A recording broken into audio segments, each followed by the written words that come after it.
What's up guys, Mickle here, and one of the biggest FUD points out there for everyone who's anti-Ripple and XRP is that Ripple can run their business exactly how they're running it today without XRP in the future. Well, in this video, I want to talk about that and show you a specific clip that absolutely blows up that narrative. Guys, this is so important to understand. I also want to talk about some economic data that we got earlier today that I think is really important that we all take a look at. Guys, one of the only things holding back the cryptocurrency market right now is the macro environment. I want to show you that it's actually completely turning around and making it seem like we could have a massive bull market right around the corner. Guys, you are not going to want to miss this.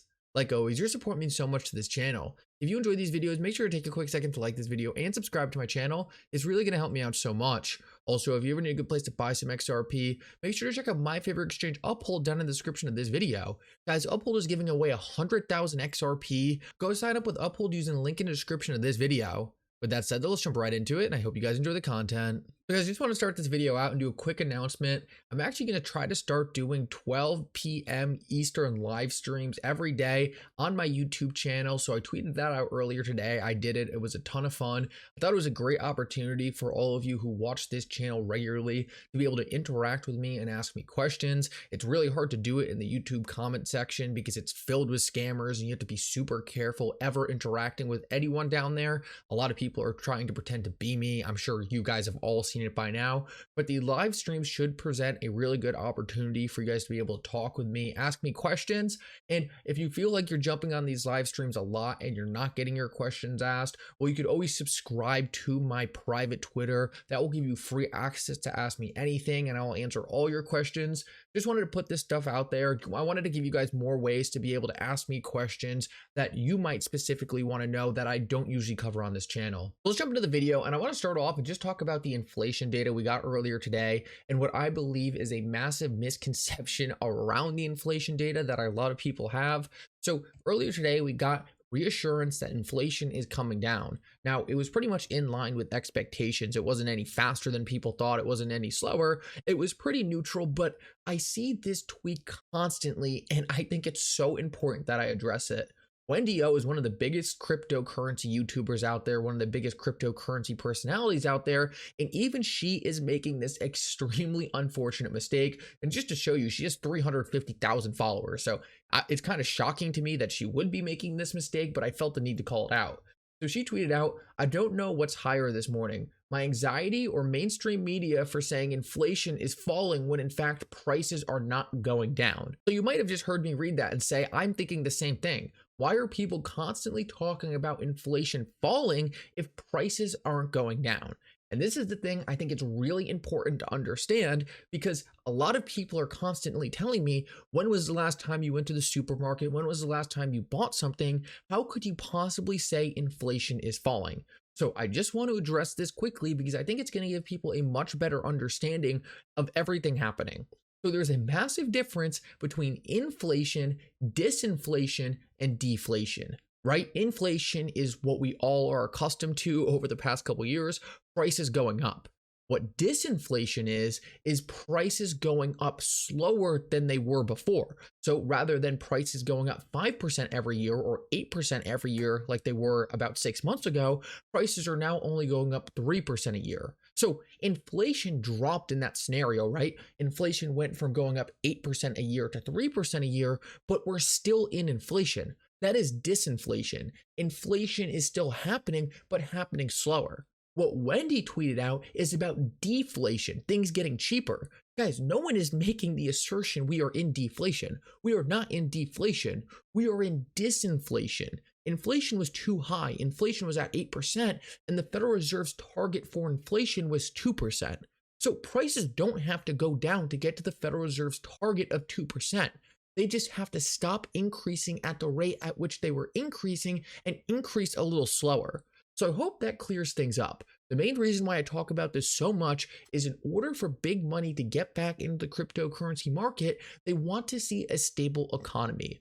When institutions see that risk is low, they tend to invest in riskier assets. So just think about it this way. If we were about to go into a massive macroeconomic event, a massive recession, or some kind of super inflationary period where the entire economy gets wrecked, institutions are not going to be running to risky investments. They see cryptocurrency as a risky investment. Instead, they're going to go to safe investments like bonds and dividend stocks and stuff like that. But if the economy is looking much safer, if inflation is where the Federal Reserve wants it, and if they can get more predictable macroeconomic data, they're going to feel that they can go into riskier investments like cryptocurrencies.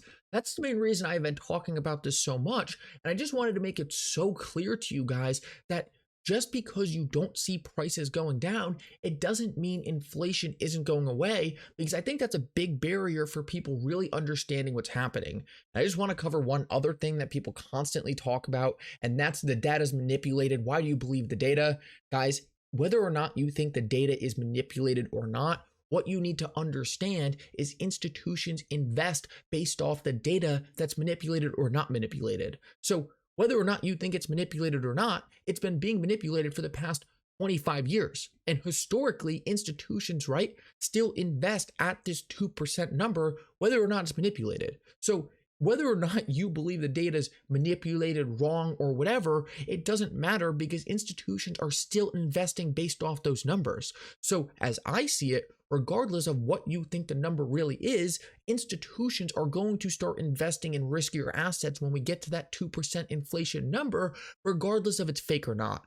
So I just wanted to put that out there. The fact that we got the data today that inflation is still coming down at the rate in which we thought it was going to is very bullish, and I think gets us a lot closer to an environment where institutions can start putting a lot of money back in this asset class. So now I want to move on and quickly cover a narrative that I see constantly in the XRP community, and it's mostly pushed by Bitcoin maxis who are trying to make XRP seem like a scam, seem like a fundraising mechanism for Ripple. And I think it actually gets to people in this community where they start to believe it. And that's that Ripple, the company, right, has a great product. They're working with these institutions, but Ripple, the company, doesn't need XRP. And I just wanted to show you this clip of Stuart Alderoty specifically disproving this narrative. Now, I'm not going to play it in this video, but if you want to go watch it, it will be on my Twitter account. Link will be in the description of this video. But in this clip, he specifically says that Ripple plus XRP creates the internet of value. So what is so important to understand there is that it's a combination of both. Ripple on their own is not a special company. It's the same thing as Swift. It's just a messaging protocol. It's just Web 2 software that allows people to send messages from one party to another. That's not transformational. What is transformational is the internet of value, the ability to actually move value in real time from one institution to another. You cannot do that without a cryptocurrency. You cannot do that without XRP integrated into Ripple's products, and that is exactly what Stuart Alderoty is saying in this clip. Without XRP, Ripple is just a normal company. They don't do anything special. Yes, they might have a good product, they might have good software, but it's not game-changing. It's not the type of thing that would get me excited.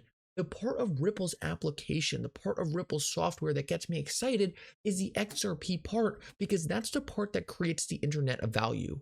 Without XRP, Ripple can't move money in real time. And that's what's actually transformational about everything we're watching right here. And I just think it's so important to understand that simple concept, because people are constantly saying Ripple doesn't actually need XRP. It's not a key part of their solution, but it 100% is. Could Ripple, the company, survive without XRP? Yes. Would they in any scenario in the future? Would it ever make sense for them to leave XRP? No, of course not. Ripple has a fiduciary duty to their shareholders to create the most powerful and strongest company possible. And XRP is 100% part of that equation. That's why Ripple, the company, has so much XRP. That's why all the founders have so much XRP. That is why every new product they release surrounds XRP. Guys, if there was a trend of Ripple trying to get rid of XRP, dumping XRP at super fast rates, if Ripple was designing products without XRP, then I think you could make a case that maybe Ripple didn't need it. But everything we are seeing is the complete opposite. Ripple is buying XRP back off the market. Ripple is constantly pushing their ODL product that uses XRP as a settlement token between institutions. And we are seeing that Ripple's co-founders still hold extremely large amounts of XRP. Guys, all of these things tied together make me extremely confident that the narrative that Ripple for some reason doesn't need XRP or they can run their products without it are flat on their face wrong. Guys, if Ripple didn't need XRP, they wouldn't have spent $100 million fighting the SEC to make sure they could keep using it in their products. That entire narrative doesn't make any sense. And I just want to make that extremely clear for everyone watching this video because it's one of the most common FUD points I see out there. It's something that the Bitcoin maxis say because obviously we can see Ripple, the company, succeeding, but they don't want XRP to succeed. Guys, the only reason they do not want XRP to succeed is because they see it as the only legitimate threat to Bitcoin. It's the only cryptocurrency that can move faster, be more efficient, be more decentralized, and actually be used by the institutions that actually handle all the money. Guys, I hope that clears things up, and I hope that makes it extremely clear to you that there is no scenario in the future in which Ripple will not be using XRP, and in fact, in my opinion, it is a lot more likely that Ripple just will continue to use XRP at a faster and faster rate, and the institutions that Ripple is working with might even start using XRP without Ripple. Guys, I hope this video helps. Make sure you come by tomorrow for the live stream. And if you want more access to me, make sure to subscribe to my private Twitter. It's all great ways that you can pick my brain, ask me specific questions about your position. Anyway, though, I hope you enjoyed this update. And for now, Mickle out.